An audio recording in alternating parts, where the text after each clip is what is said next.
muito baixa porque eu errei ontem. Então, meu grau de utilização é muito baixo, eu tenho máquinas pra caramba. Eu não tenho por que projetar isso para frente na decisão de investir. Eu posso só comprar máquinas que me interessam. Pelo contrário, posso diminuir o meu estoque capital para atingir a taxa de lucro equivalente àquela margem que eu botei. Então, o importante é, a taxa de lucro esperada não pode ser realizada. É só esse o ponto. A esperada é a normal, vamos dizer assim, para não dar confusão aqui, ela tem a ver com essa margem de lucro que, se eu fizer um estoque capital do tamanho adequado às vendas, eu vou realizá-lo como taxa de lucro. Esse é que é o ponto principal. E, portanto, o total de investimento produtivo não é função nenhuma da taxa de lucro realizada e, infelizmente, nem há função regular da taxa de lucro esperada, que a esperada é só a margem e é independente das vendas. Então, pelo mesmo motivo, como eu disse, se a margem de lucro cair ou subir dentro de uma faixa grande, não acontece nada com o investimento, então seja a taxa de lucro esperada. Esquece a taxa de lucro agora. Seja a taxa de lucro efetiva, Kalekiana, que inclui a variação do grau de utilização. Seja a taxa de lucro normal ou clássica, que seria relevante para medir a rentabilidade do investimento próximo. Não tem relação direta com o investimento pelos argumentos que eram antes. E aí, vamos aqui, para chegar no final, existe dois autores, Marx e Baduri, que começaram a tentar dizer que os autores heterodoxos estavam esquecendo o conflito de classe, esquecendo contradições do capitalismo, porque faziam funções de investimento onde, de uma forma ou de outra, não interessa aqui os detalhes, seja kalekianos ou outros, o grau de utilização, a demanda era muito importante e a rentabilidade não aparecia. E aí disseram, não, tem que botar isso. Mas aí eles botavam a taxa lá do Kalec, que não dava certo, botavam outras coisas, não dava certo, não interessa. O interessa é que, no final, eles chegaram à função do investimento e disseram, não. Então a gente tem que dizer que o investimento não é função da taxa de lucro.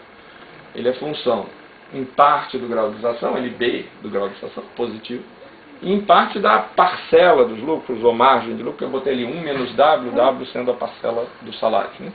Então a ideia é que a taxa de acumulação da economia depende, em parte, da margem de lucro, em parte, do grau de utilização. Se o efeito inicial, se aquele Azinho fosse muito grande em relação a B e a outras coisas, de qualquer forma, se A fosse muito grande, eu teria o que é chamado Profit-Led Growth, em que uma concentração, uma diminuição da parcela do salário, levaria a um aumento da taxa de acumulação da economia. Se o A fosse pequeno, no sentido, eu teria o Wage-Led Growth. Por quê? Porque os trabalhadores têm uma propensão a consumir maior do que os capitalistas. Quando eu redistribuo renda, a tendência é o grau de utilização da capacidade de aumentar. E para ter essa possibilidade de Profit-Led Growth, que é uma coisa que está muito na moda nos últimos anos, porque infelizmente a parcela dos lucros na renda em muitos países cresceu muito, e a gente querendo interpretar como isso. Foi isso que causou o investimento maior ou menor em algum lugar. Né? Essa teoria tem um problema, a partir do que a gente está vendo. Certo? Isso é, se aumentar a parcela dos lucros, certo? Várias coisas podem acontecer. Primeiro, aumenta a parcela do lucro e o investimento não aumenta porque não aumentou as expectativas de venda. Então, não deu Profit-Led Growth nenhum. Segundo, eu aumento a parcela dos lucros, aumento o investimento. Mas aí, se aumentou a parcela dos lucros, o único efeito direto garantido disso é que o consumo vai crescer mais devagar.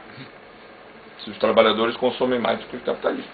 O que quer dizer que, mais adiante, se eles tiverem investido, ele pode não investir, que eu acho mais provável, mas se eles tiverem investido, deu uma onda de otimismo, porque entrou um governo conservador, porque caiu os salários, e as pessoas começaram a investir, a partir de exortações da mídia, do governo, isso pode acontecer. Né? Tirou o governo antipático. Aí dá aquele mini boom de investimento. Se der isso, assim, se eles ignorarem o aumento do mercado,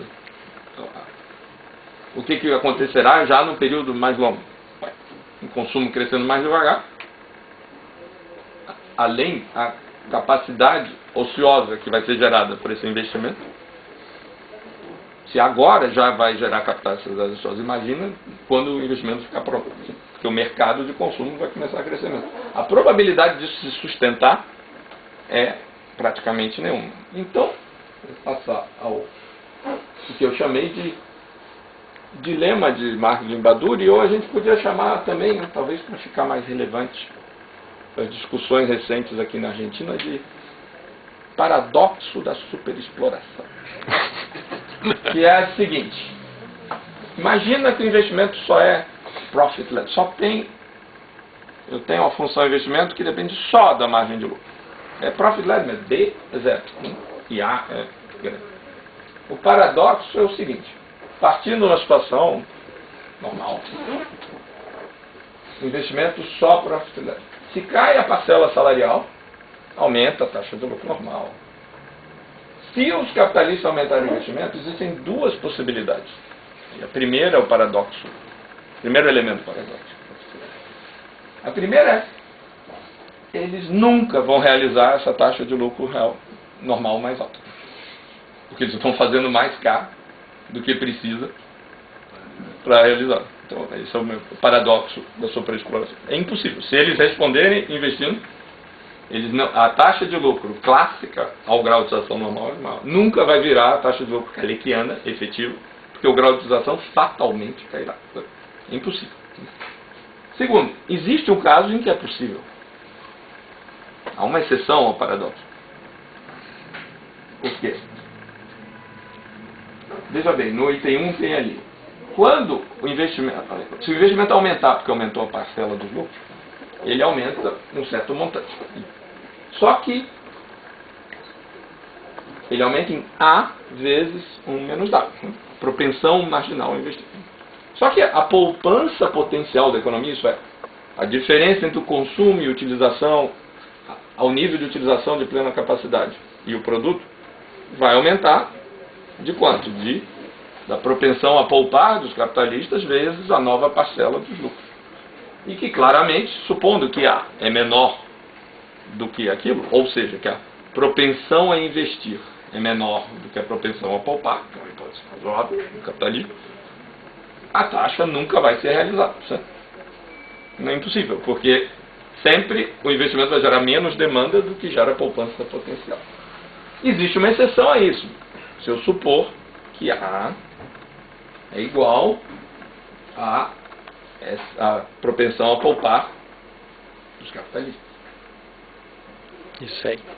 Que é o que antigamente chamava lei de Say. Então, assim, o pobre do super explorador, ele tem duas opções. Ou o paradoxo de que o investimento profit-led, baseado numa vontade de obter uma taxa de lucro mais alta, jamais será realizado. Então, não observaríamos nos dados empíricos coletados pelas pessoas que acreditam em profit-led growth essa taxa mais alta. Ou, de fato, acontece profit-led growth, mas ele só acontece nas condições ideais de Tugan-Baranovsky, em que vale dinamicamente, ou de Harold, em que valeria dinamicamente a lei de Say. Então,